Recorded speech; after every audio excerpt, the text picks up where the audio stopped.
زاہدہ حنا ہمارے عصر کی توانا آواز اور روشن چہرہ ہیں۔ مجھے خوشی ہے کہ انجمن ترقی پسند مصنفین نے ان کی ادبی خدمات کے اعتراف میں انہیں لائف ٹائم اچیومنٹ ایوارڈ دینے کے لیے اس تقریب کا اہتمام کیا ہے۔ وہ اس سے بھی زیادہ کی حقدار ہیں۔ زاہدہ حنا محض کہانیاں لکھنے کو قلم نہیں تھامتی، وہ اس سماج کو بدلا ہوا دیکھنا چاہتی ہیں۔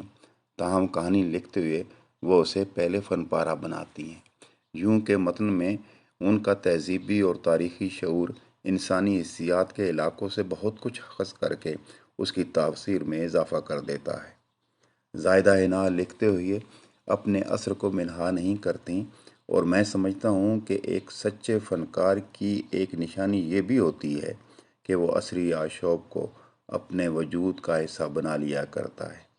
کم ہمت فنکار اپنے اندر اتنی قوت نہیں رکھتے کہ اس آشوب کو تخلیقی جوہر میں بدل جانے دیں، لہٰذا وہ حال سے بدک کر ہمیشہ ماضی کے دھندلکوں میں ہی گم رہتے ہیں۔ زائدہ حنا کے نزدیک محض ماضی کو لکھ دینا فکشن نہیں ہے، وہ اسے رواں عصر کے ساتھ جوڑ دیتی ہیں اور حال کا حصہ بنا کر مستقبل میں سوالات اور امکانات کی صورت اچھال دیتی ہیں۔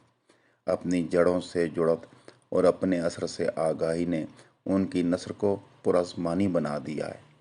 قیدی سانس لیتا ہے، راہ میں اجل ہے، نہ جنوں رہا نہ پری رہی، رقص بسمل ہے، تتلیاں ڈھونڈنے والے۔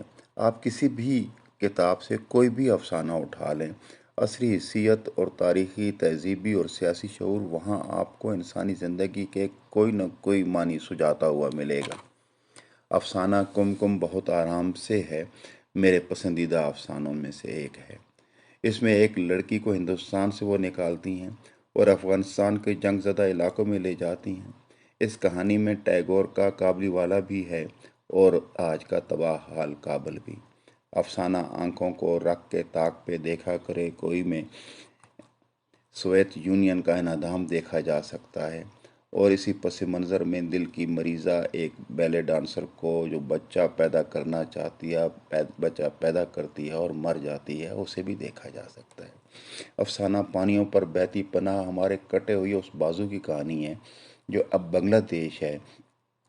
وہاں کے ایک باغی لکھنے والے کی یہ کہانی ہے جسے ایک غریب کشتی بان پناہ دیتا ہے۔ زائدہ حنا کی انہی کہانیوں میں آپ بابری مسجد کا انہدام بھی دیکھیں گے، افغانستان کی تباہی کے مناظر بھی دیکھیں گے، رشتوں اور رشتہ داروں کو جہاد کا لقمہ بنتے ہوئے بھی دیکھیں گے، ایران کے بھائیوں کی اجیرن ہوتی ہوئی زندگیوں کا احوال بھی پڑھیں گے۔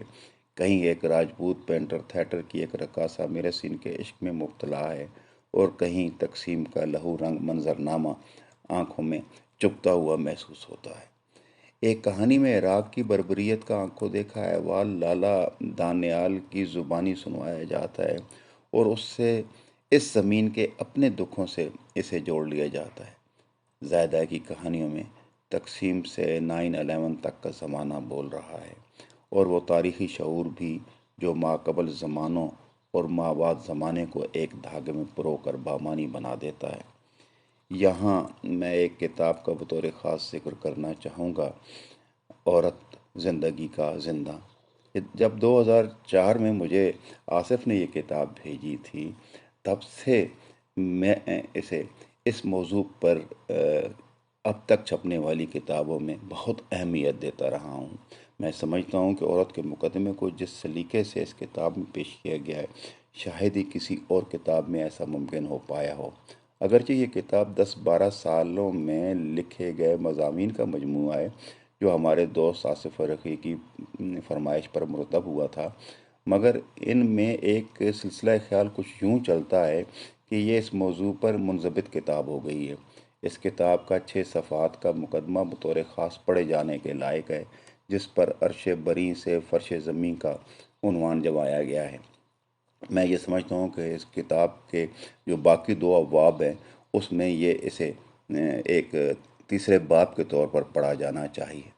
آخر میں زائدہ حنا کا ایک شفاف جملہ دہرانا چاہتا ہوں: عورت ہونا، کہانیاں لکھنا، اختلاف کرنا، یہ ہمارے معاشرے کی 3 خرابیاں ہیں، اور میں ان کا مجموعہ ہوں۔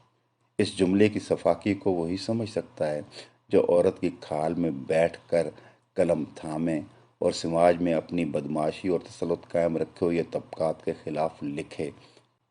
زاہدہ نے ایسا اختلاف جہاں اپنی کہانیوں میں کیا ہے وہیں اپنے کالموں میں بھی کیا ہے، اور ہمیں اعتراف پر مجبور بھی کیا ہے کہ جسے زاہدہ عینہ نے 3 خرابیاں کہا ہے وہی مجموعہ ہو کر ان کی ایسی خوبی ہو گئی ہیں جو انہیں ممتاز اور منفرد بناتی ہے اور لائق تکریم بھی۔